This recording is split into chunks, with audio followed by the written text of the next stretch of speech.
ఈరోజు వార్తలు దానిలోని ముఖ్యాంశాలు. Breaking news. లోకేష్కు షర్మిల క్రిస్మస్ గిఫ్ట్. జగన్ శిబిరంలో కలకలం. నిన్న పీకే, నేడు చెల్లెలు. తాజా పరిణామాలపై సర్వత్రా ఆసక్తి. లోకేష్కి షర్మిల గిఫ్ట్ పంపిందంట. క్రిస్మస్. హక్కు లేదు, హంబక్కే.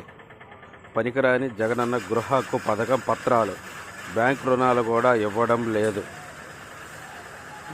నాడు రిజిస్ట్రేషన్ అంటూ సర్వంగా చెప్పారు. ఓటీఎస్ పేరిట పేదల ముక్కుపిండి వసూళ్లు. గ్రామాల్లో 10,000, పట్టణాల్లో 20,000 కట్టించుకున్న ఇళ్ళకు బకాయిలు. బ్యాంకులు లోన్లు ఇవ్వడం లేదంట.